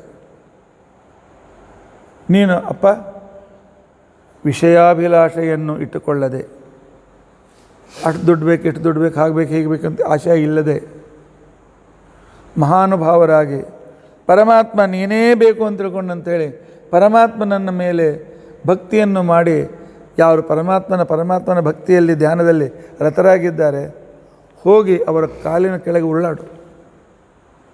ಆ ಸಜ್ಜನರ ಪಾದ ಧೂಳಿ ನಮ್ಮ ಮೇಲೆ ಬಿತ್ತು ಅಂತ ತಿಳ್ಕೊಂಡಂತಂದರೆ ಆಗ ಉಪದೇಶ ತಿಳಿದುಕೊಳ್ಳಿಕ್ಕೆ ಯೋಗ್ಯರಾಗ್ತೇವೆ. ಗುರು ಸೇವಾ ಇಲ್ಲದೆ ಜ್ಞಾನ ಬರೋದಿಲ್ಲ ಅಪ್ಪ. ಮಹತಾಂ ಆ ಪಾದ ಧೂಳಿಯನ್ನು ತಲೆ ಮೇಲೆ ಧರಿಸು, ಅಲ್ಲಿವರೆಗೂ ಪರಮಾತ್ಮ ಸಿಕ್ಕೋದಿಲ್ಲ. ಈ ರೀತಿಯಾಗಿರ್ತಕ್ಕಂಥ ಇನ್ನೂ ರಾಜ್ಯ ಗಳಿಸಬೇಕು, ಅಷ್ಟು ಮಾಡಬೇಕು, ಈ ಸುಖ ಪಡಬೇಕು, ಆ ಸುಖ ಪಡಬೇಕು ಅಂತಕ್ಕಂಥ ಅಂತ ತಿಳ್ಕೊಂಡಂತೇನಿದೆ, ಈ ರೀತಿಯಾಗಿರ್ತಕ್ಕಂಥವರಿಗೆ ಪ್ರಯೋಜನವಿಲ್ಲ. ಅದರ ಬದಲಾಗಿ ಇಂಥ ಅನಿಷ್ಟದ ಗಣಿಯಾಗಿರ್ತಕ್ಕಂಥ ಸಂಸಾರದ ವಿಷಯಾಭಿಲಾಷೆಯನ್ನು ಬಿಟ್ಟು ಆ ಪರಮಾತ್ಮನಲ್ಲಿ ಬುದ್ಧಿಯನ್ನು ಏಕಾಗ್ರಗೊಳಿಸು. ಅಪ್ಪ ಮಗ ಉಪದೇಶ ಕೊಡ್ತಾನಂತ ಸಿಟ್ಟಿಗೆ ಬರಬೇಡ, ಕ್ಷಮ ಮಾಡು. ದೊಡ್ಡವರಿಗೆ ಉಪದೇಶ ಕೊಡೋದು ಯೋಗ್ಯವಲ್ಲ. ಆದರೆ ತಪ್ಪು ದಾರಿಯಲ್ಲಿ ಹಿರಿಯರು ಹೋಗ್ತಾ ಇದ್ದಾಗ ಅತ್ಯಂತ ವಿನಯದಿಂದ ಉಪದೇಶ ಕೊಡಬೇಕು. ನನಗೆ ವಿನಯದಿಂದ ನಿನಗೆ ಉಪದೇಶ ಕೊಡ್ತಾ ಇದ್ದೇನೆ. ಗ್ರಹಾಸಕ್ತನಾಗಿರ್ತಕ್ಕಂತಹ ಇದೇ ಸುಖ, ರಾಜ್ಯ, ಲೋಭ ಇದರಲ್ಲಿ ಆಸಕ್ತನಾಗಿ ಈ ಆಸುರಿ ಶಕ್ತಿಯಲ್ಲಿರ್ತಕ್ಕಂಥ ನಿನ್ನಂಥ ವ್ಯಕ್ತಿಗೆ ಪರಮಾತ್ಮ ಸರ್ವಥಾ ಸಿಕ್ಕೋದಿಲ್ಲ. ಜ್ಞಾನಿಗಳ ಸೇವೆ ಮಾಡದೆ ಅಹಂಕಾರ ಹೋಗೋದಿಲ್ಲ. ನಮಗೂ ಹೇಳ್ತಾ ಇದ್ದಾನೆ ಪ್ರಹ್ಲಾದ, ನಾನು ಸಿರಿವಂತ ಅಧಿಕಾರಿ, ಹಣದಿಂದ ಯಾರು ಬೇಕಾದವರನ್ನು ಕೊಂಡು ತಗೊಳ್ಬೋದು ಅಂತಕ್ಕಂಥ ಅಹಂಕಾರ ಬಿಟ್ಟು ಆ ಜ್ಞಾನಿಗಳ ಪಾದ ಸೇವೆಯನ್ನು ಮಾಡೋದಕ್ಕೋಸ್ಕರ ಸನ್ನದ್ಧನಾಗಿ ಯಾವಾಗ ಅವರಿಗೆ ಸೇವೆ ಮಾಡುವ ಅವಕಾಶ ಸಿಗ್ತದೆ ಅಂತ ತಿಳ್ಕೊಂಡಂತೇಳಿ ನಾವು ಬಯಸ್ತಾ ಇರ್ತೇವೆ. ಇಂತಹ ಜ್ಞಾನಿಗಳ ಪಾದೇವ ಸೇವೆ ನೋಡಪ್ಪ. ಮಹೀಯಸಾಂ ಪಾದ ರಜೋಭಿಷೇಕಂ ನಿಷ್ಕಿಂಚನಾನಾಂ ನ ವೃಣೀತ ಯಾವತ. ಜ್ಞಾನಿಗಳ ಸೇವಾ ಮಾಡು, ನಾರದರಂಥ ಅತ್ಯಂತ ಶ್ರೇಷ್ಠರಾಗಿರ್ತಕ್ಕಂಥವರಿಗೆ. ಆಗ ನಿನಗೆ ಭಗವಂತನಲ್ಲಿ ಭಕ್ತಿ ಬರ್ತದೆ, ಸುಖಿ ಆಗ್ತೆ ಅಂತ ತಿಳ್ಕೊಂಡಂತೇಳಿ ಪ್ರಹ್ಲಾದ ಆ ರೀತಿಯಾಗಿ ಹೇಳಿ ತನ್ನ ಉಪದೇಶವನ್ನು ಇಷ್ಟು ಹೇಳಿ ಪ್ರಹ್ಲಾದ ತನ್ನ ಉಪದೇಶ ಮುಗಿಸಿದ. ಇದರ ಮಧ್ಯದಲ್ಲಿ ನಿಮ್ಮೆಲ್ಲರಿಗೊಂದು ಸೂಚನೆ. ಹೇಗೂ ಪುರಾಣ ಕೇಳ್ತಾ ಇದ್ದೀರಿ, ಅದಕ್ಕೆ ಇಲ್ಲೇ ಆಮಂತ್ರಣ ಕೊಟ್ಬಿಡ್ತೇನೆ. ವೈಕುಂಠ ಚತುರ್ದಶಿ ತಾರೀಕು 28 ಶನಿವಾರ, ಅವತ್ತು ಪ್ರತಿ ವರ್ಷದಂತೆ ಧಾತ್ರಿ ಹವನವನ್ನು ನಾವು ಇಲ್ಲಿ ಮಾಡ್ತಾ ಇದ್ದೇವೆ. ವಿದ್ಯಾಪೀಠದ ಪರಿಸರದಲ್ಲಿರ್ತಕ್ಕಂಥ ಆ ಆಮಲಕ್ಕಿ ಗಿಡದ ಹತ್ತಿರ, ಧಾತ್ರಿ ಗಿಡದ ಹತ್ತಿರ ಮಾಡ್ತಾ ಇದ್ದೇವೆ. ಆದರೆ ನಿಮ್ಮನ್ನೆಲ್ಲರನ್ನೂ ಕರೆಯೋದಕ್ಕೋಸ್ಕರ ನಾವು ಅಸಮರ್ಥರು. ಲೋಕಲ್ ಪ್ರಾರಂಭವಾಗುವವರೆಗೂ ಪೂರ್ತಿಯಾಗಿ ಜನರು ಸಮ್ಮರ್ದ ಆಗಿದರೆ ಏನೂ ಆಗೋದಿಲ್ಲ ಅನ್ನೋ ಬರುವವರೆಗೂ ಕೂಡ ನಾನು ನಿಮ್ಮನ್ನು ಕರೆಯುವಂತಿಲ್ಲ. ಆದರೆ ಮನಸ್ಸಿನಿಂದ ಕರಿತಾ ಇದ್ದೇನೆ, ನೀವು ಮನಸ್ಸಿನಿಂದ ಬನ್ನಿ. ಅವತ್ತು ಬೆಳಗ್ಗೆ 10ರಿಂದ 12 ಗಂಟೆ ಈ ಹವನವನ್ನು ನಾವು ತಪ್ಪದೇ ಮಾಡ್ತೇವೆ. ನಿಮ್ಮೆಲ್ಲರ ಪರವಾಗಿ ನಿಮ್ಮಲ್ಲಿ ಹೆಚ್ಚಿನ ಜನರ ನಕ್ಷತ್ರ ರಾಶಿ ನನ್ನ ಹತ್ರ ಇವೆ. ಆದರೂ ಮತ್ತಿನ್ಯಾರಿಗೆ ಕಳಿಸಿಲ್ಲ ಹಿಂದಕ್ಕೆ ಭಾಗವಹಿಸಬೇಕು ಅಂತಕ್ಕಂಥವರು ನನ್ನ ವಾಟ್ಸಪ್ ನಂಬರ್ ಬರೆದುಕೊಳ್ಳಿ. 840 840 8000 830 756 756 840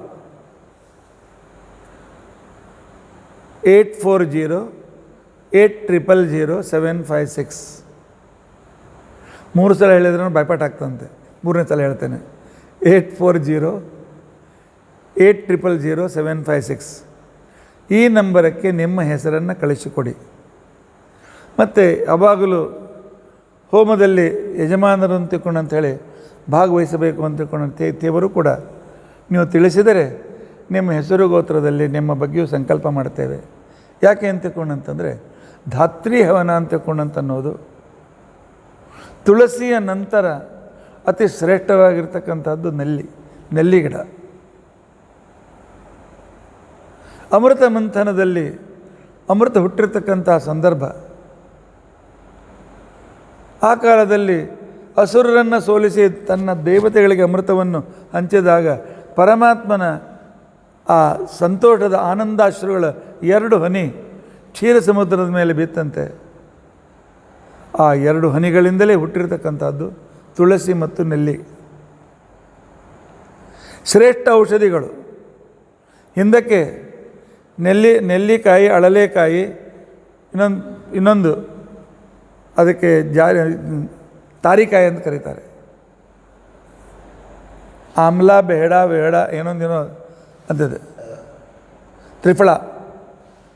ಈ 3ನ್ನೇ ಇಟ್ಕೊಂಡು ಎಲ್ಲರಿಗೂ ಕಡಿಮೆ ಮಾಡ್ತಿದ್ರು ಅಂತ ಹಿಂದಿನ ಕಾಲಕ್ಕೆ. ಅದಕ್ಕೆ ಅಳಲೆಕಾಯಿ ಪಂಡಿತರು ಅಂತೇಳಿ ವೈದ್ಯರಿಗೆ ಕರಿತಾ ಇದ್ರು ಆಗಿನ ಕಾಲದಲ್ಲಿ. ಅವತ್ತು ಪರಮಾತ್ಮನಿಗೆ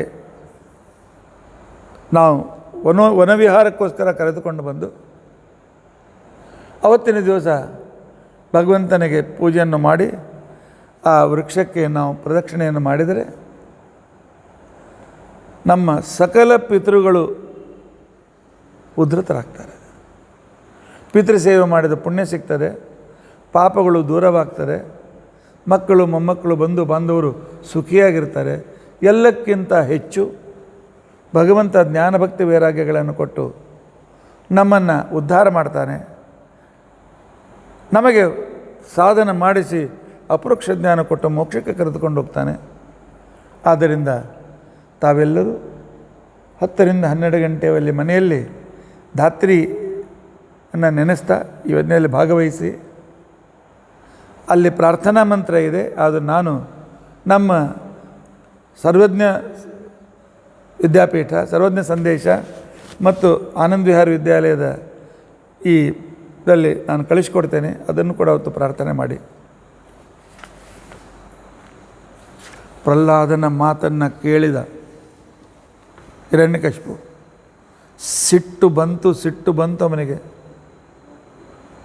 ಪ್ರತಿಯೊಂದು ಮಾತು ಕರ್ಣಕಠೋರ ಅಂತ ಅನಿಸ್ಕೊಳ್ತು.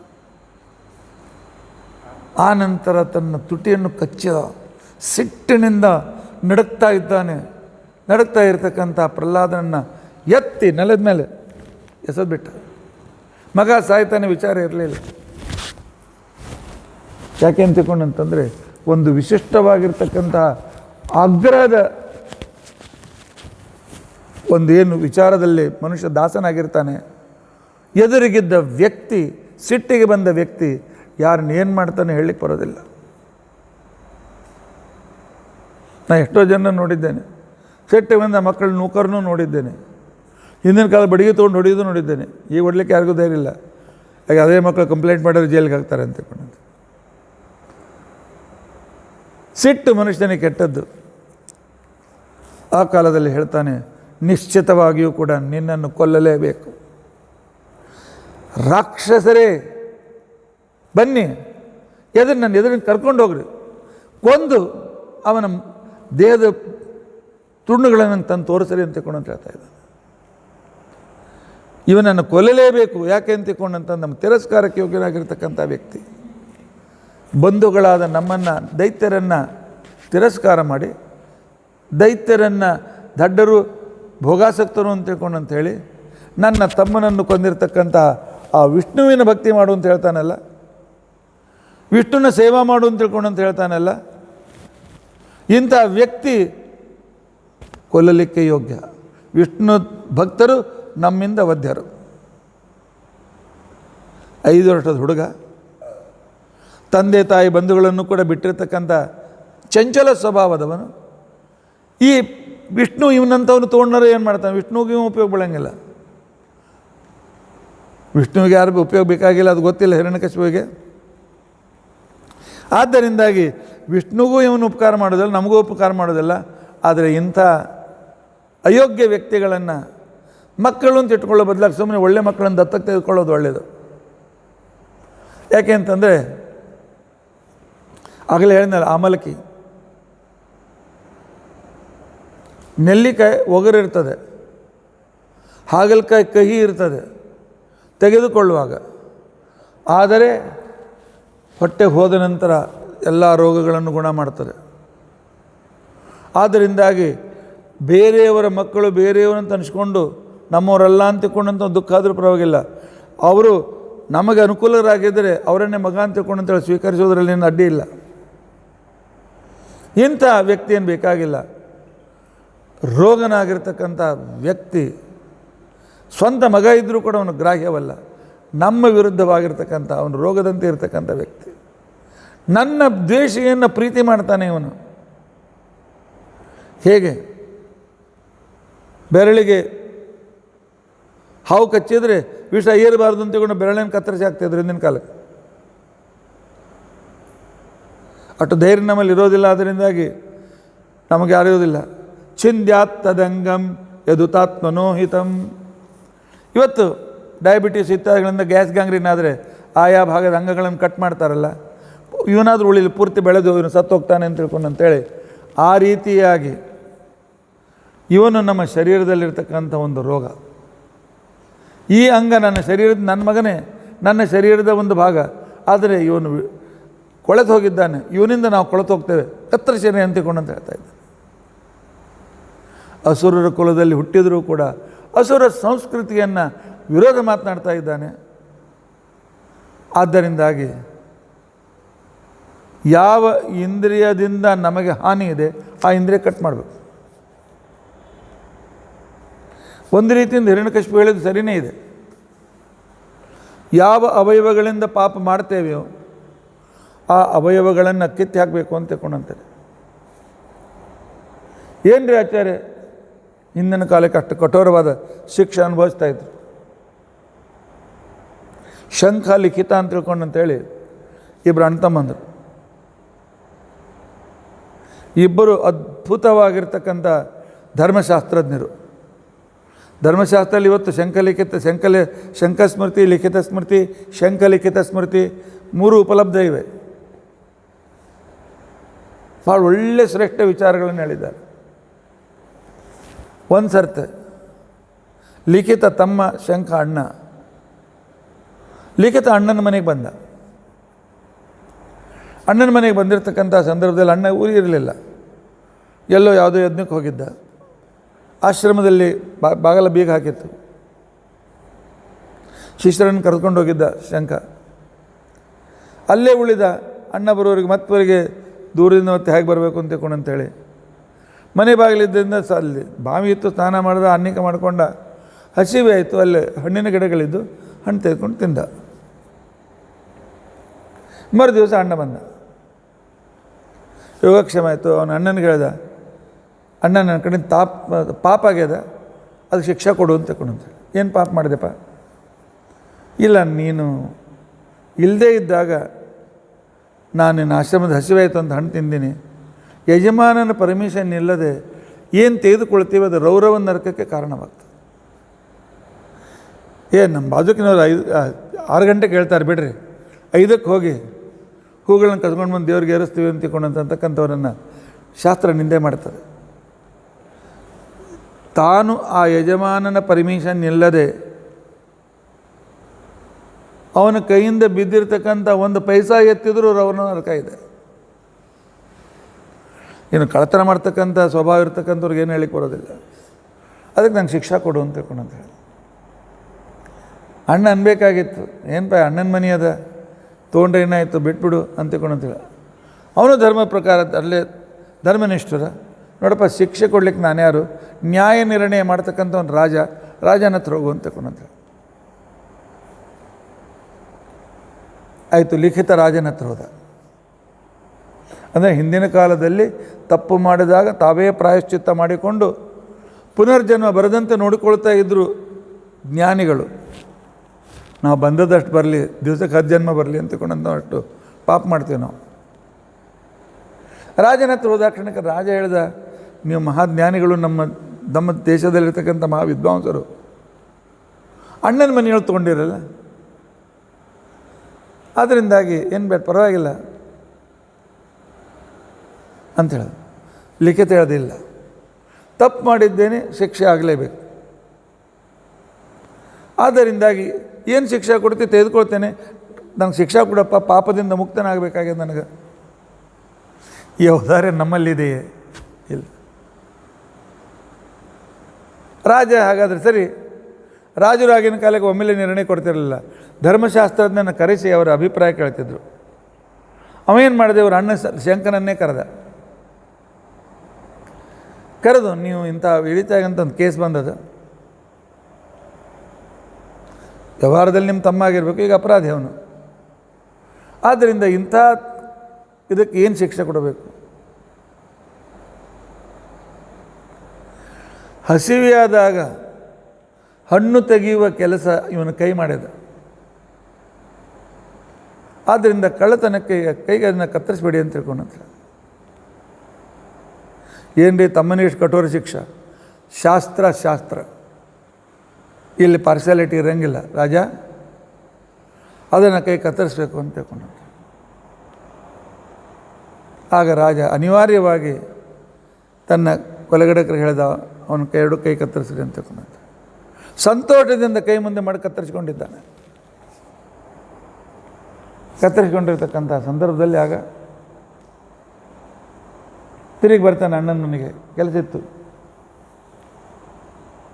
ಆವಾಗ ಅಣ್ಣ ಹೇಳ್ದ, ನೋಡು ನಿನ್ನ ರಕ್ತ ಎಲ್ಲ ಮೈಯೆಲ್ಲ ಹತ್ತಿದೆ, ಮನುಷ್ಯ ರಕ್ತ ಅಪವಿತ್ರ, ಸ್ನಾನಗೇನ ಮಾಡಿ ಬಾ, ಅಲ್ಲೇ ನದಿ ಅದನ್ನು ಸ್ನಾನ ಮಾಡು, ಆಮೇಲೆ ಉಪದೇಶ ಏನು ನೋಡೋಣ ಅಂತ ತಿಳ್ಕೊಂಡಂತ.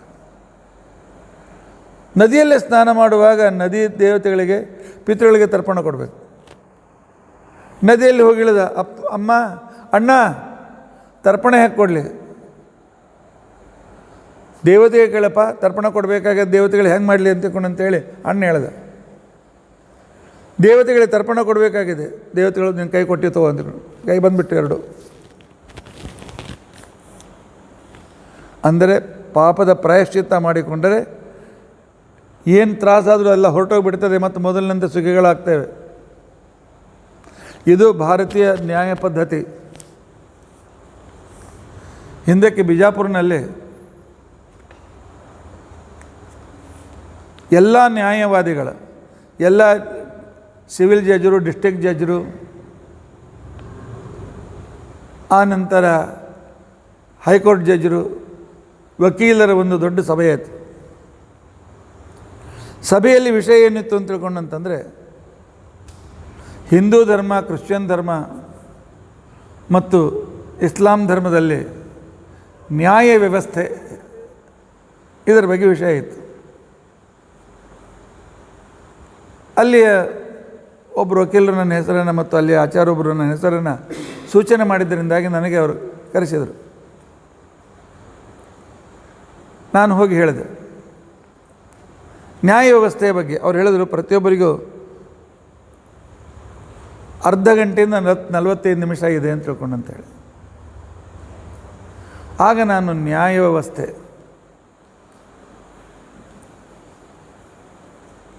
ಅವತ್ತು high court, Karnataka high court judge Bhaktavatsalam ಅಂತ ತಿಳ್ಕೊಂಡಂತೇಳಿ ಹೈಕೋರ್ಟ್ ಜಡ್ಜ್ ಅಧ್ಯಕ್ಷರಾಗಿದ್ದರು.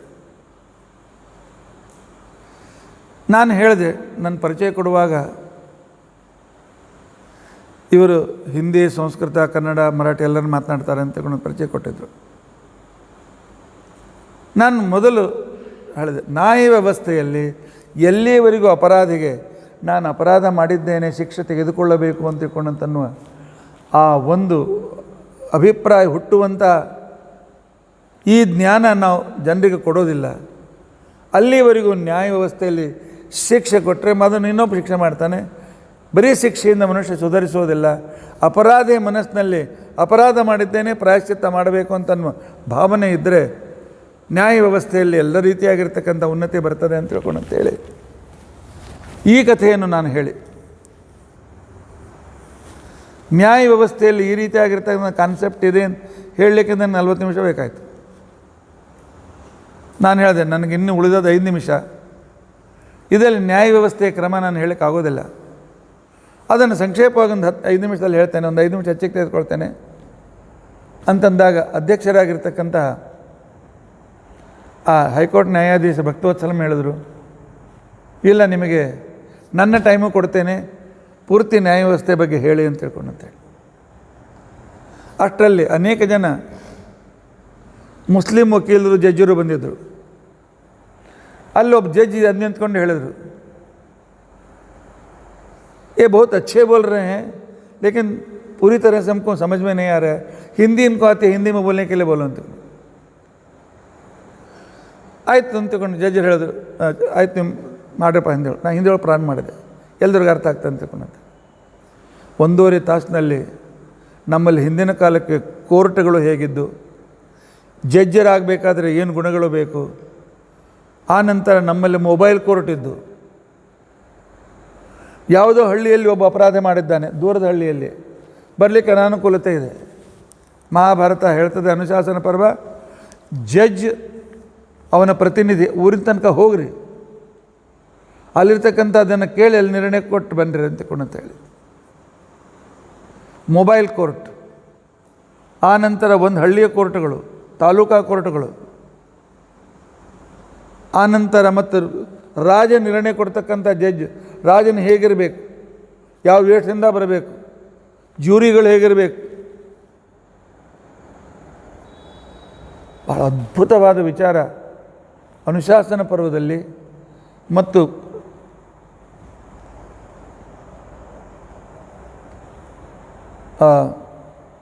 ಚಾಣಕ್ಯನ ಅರ್ಥಶಾಸ್ತ್ರದಲ್ಲಿ ಭಾಳ ವಿಸ್ತಾರವಾಗಿ ಬಂದಿದೆ.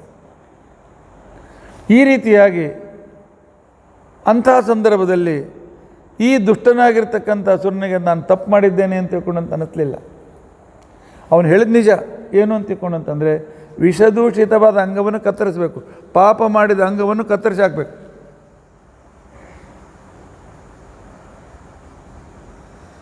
ಮಹಾಭಾರತ ಒಂದು ಕಥೆ ಬರ್ತದೆ, ಒಬ್ಬ ಸನ್ಯಾಸಿ, ಒಳ್ಳೆ ವಿರಕ್ತನಾಗಿರ್ತಕ್ಕಂಥ ವ್ಯಕ್ತಿ ಹೊರಟಿದ್ದ, ನದಿ ದಂಡೆಯಿಂದ ಹೊರಟಿದ್ದ. ಅಲ್ಲಿ ನದಿಯಲ್ಲಿರ್ತಕ್ಕಂಥ 2 ಹೆಣ್ಮಕ್ಕಳು ಅರ್ಧ ನಗ್ನಾವಸ್ಥೆಯಲ್ಲಿ ಸ್ನಾನ ಮಾಡ್ತಾಯಿದ್ರು. ಮನುಷ್ಯ ಮನಸ್ಸು ಸ್ವಲ್ಪ ವಿಕೃತ ಆಯಿತು, 1 ನಿಮಿಷ ನೋಡ್ತಾ ನಿಂತ್ಕೊಂಡ, ಮತ್ತೆ ಜ್ಞಾನ ಮುಂದುವರಟ ಕ್ಷಣಕ್ಕೇನೆ ಆ ಕಾಲದಲ್ಲಿ ಅನ್ನಿಸ್ತು, ಎಂಥ ಪಾಪ ಮಾಡಿದೆ ನಾನು ಅಂತ ಹೇಳ್ದ. ಅಲ್ಲಿ ಹೋಗಿ ಮುಳ್ಳಿನ ಗಿಡ ಇತ್ತು, 2 ದೊಡ್ಡ ನೆಗ್ಗಿನ ಮುಳ್ಳು ತೆಗೆದುಕೊಂಡ, ಕತ್ತರಿಸಿ ಕಣ್ಣಿಗೆಲ್ಲ ಹಾಕ್ಕೊಂಡು ಕಣ್ಣು ಹೊಡ್ಕೊಂಡ್ಬಿಟ್ಟ. ಈ ಕಣ್ಣು ಪಾಪ ಮಾಡಿದ ಅಂತ ತಿಳ್ಕೊಂಡಂತೆ. ಹಿಂದಿನ ಕಾಲಕ್ಕೆ ಆ ರೀತಿಯಾಗಿರ್ತಕ್ಕಂಥ ಪಾಪದ ಬಗ್ಗೆ, ಅದರ ಬಗ್ಗೆ ಪ್ರಾಯಶ್ಚಿತ್ತದ ಬಗ್ಗೆ ಆ ರೀತಿಯಾಗಿರ್ತಕ್ಕಂಥ ಒಂದು ಕಾನ್ಸೆಪ್ಟ್ ಇತ್ತು. ಕಲಿಯುಗದಲ್ಲಿ ಎಲ್ಲ ಹೊರಟೋಗ್ಬಿಟ್ಟು ಪಾಪ ಮಾಡುವುದೇ ಧರ್ಮ ಅಂತ ತಿಳ್ಕೊಂಡಂತೇಳಿ ತಿಳಿದುಕೊಳ್ತಕ್ಕಂಥ ಒಂದು ಸಂದರ್ಭ ಬಂದಿದೆ. ಆದರೆ ಭಾಗವತ ಇಲ್ಲಿ ಹಿರಣ್ಯಕಶಿಪು ಹೇಳಿದ್ದು ಸರಿ, ಛಿಂದ್ಯಾತ್ ತದಂಗಂ ಯದುತಾತ್ಮನೋಹಿತಂ ಶೇಷಂ ಸುಖಂ ಜೀವತಿ ಯದ್ವಿಸರ್ಜನಾತ್. ಛಿಂದ್ಯಾತ್ ತದಂಗಂ ಯದುತಾತ್ಮನೋಹಿತಂ ಶೇಷಂ ಸುಖಂ ಜೀವತಿ ಯದ್ವಿಸರ್ಜನಾತ್. ಅದರಿಂದಾಗಿ ಈ ಪ್ರಹ್ಲಾದ ನನ್ನ ಮಗನಾಗಿದ್ದರೂ ಕೂಡ ಒಂದು ದೂಷಿತನೊಂದು ಅವಯವ. ಆದ್ದರಿಂದಾಗಿ ಅಸುರ ಸಂಸ್ಕೃತಿ ವಿರುದ್ಧ ಮಾತನಾಡ್ತಾ ಇದ್ದಾನೆ. ಆದ್ದರಿಂದಾಗಿ ಇವನನ್ನು ಎಲ್ಲ ರೀತಿಯಿಂದಲೂ ಬೇಗನೆ ಕೊಲ್ತಕ್ಕಂಥ ರೀತಿಯ ಉಪಾಯ ಮಾಡಿ ಅಂತ ತಿಳ್ಕೊಂಡಿದ್ದಾರೆ.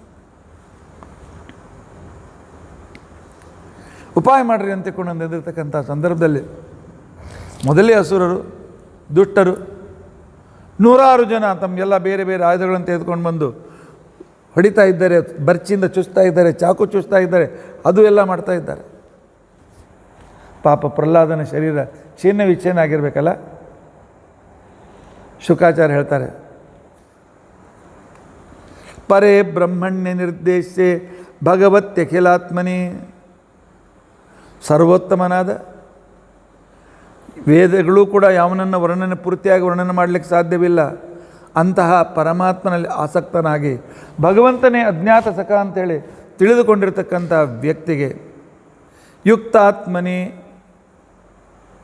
ಪರಮಾತ್ಮನಲ್ಲೇ ಮನಸ್ಸನ್ನು ಇಟ್ಟಿರ್ತಕ್ಕಂಥ ಈ ವ್ಯಕ್ತಿಗೆ ಅವರು ಮಾಡಿದ ಯಾವ ಆಯುಧಗಳಿಂದಲೂ ಏನೂ ಆಗಲಿಲ್ಲ, ಒಂದು ಗಾಯದ ಗೆರೆ ಬೀಳಲಿಲ್ಲ. ಅವರ ಆಯುಧ ಮುರಿದೋದು. 100 ಜನರು ಬಂದು ಬೇರೆ ಬೇರೆ ಆಯುಧಗಳಿಂದ ಅವನನ್ನು ಕೊಲ್ಲಿಕ್ಕೆ ಪ್ರಯತ್ನ ಮಾಡಿದರು, ಏನೂ ಆಗಲಿಲ್ಲ. ಹೇಗೆ? ಅಪುಣ್ಯಶ್ಚೈವ ತತ್ಕ್ರಿಯಾಂ, ಯಾವನಿಗೆ ಪುಣ್ಯ ಇಲ್ಲ ಅವನ ಕಡೆಯಿಂದ ಸತ್ಕ್ರಿಯೆ ಆಗೋದಿಲ್ಲ. ಪಾಪಿಯಾಗಿರ್ತಕ್ಕಂಥವನು ಮಾಡಿರ್ತಕ್ಕಂಥ ಕ್ರಿಯೆ ಹೇಗೆ ವ್ಯರ್ಥವು, ಆ ರೀತಿಯಾಗಿರ್ತಕ್ಕಂಥ ಅವರೆಲ್ಲ ವ್ಯರ್ಥವಾಯಿತು. ಇಷ್ಟಾದರೂ ಸಾಯಲಿಲ್ಲ ಅಂತ ತಿಳ್ಕೊಂಡೊಂದು ಆ ಕಾರಣಕ್ಕೇನೆ ಹಿರಣ್ಯಕಶಿಪುವಿನ ಸಂದರ್ಭದಲ್ಲಿ ಮನಸ್ಸಿಗೆ ಏನೋ ಒಂದು ರೀತಿಯಾಗಿರ್ತಕ್ಕಂಥ ಆಗ್ರಹ ಬಂತು. ಎಲ್ಲ ರೀತಿಯಿಂದ ಅವನನ್ನು ಕೊಲ್ಲಬೇಕು ಅಂತ ತಿಳ್ಕೊಂಡಂತೇಳಿ ಪ್ರಯತ್ನಶೀಲನಾಗಿದ್ದಾನೆ, ಇವನನ್ನು ಬಿಡಬಾರ್ದು ಅಂತ ತಿಳ್ಕೊಂಡಂತೇಳಿ ಏನು ಪ್ರಯತ್ನ ಮಾಡಿದ, ಭಗವಂತ ತನ್ನ ಭಕ್ತನನ್ನು ಹೇಗೆ ಸಂರಕ್ಷಣೆ ಮಾಡಿದ ಅನ್ನೋ ವಿಚಾರವನ್ನು ನಾಳಿನ ದಿವಸ ನಾವು ಕೇಳಿ ತಿಳಿದುಕೊಳ್ಳಿಕ್ಕೆ ಪ್ರಯತ್ನಿಸೋಣ. ಇತಿ ಅದ್ಯ ಕಥಾ ಪ್ರಸಕ್ತಿ. ಶ್ರೀಕೃಷ್ಣಾರ್ಪಣಮಸ್ತು.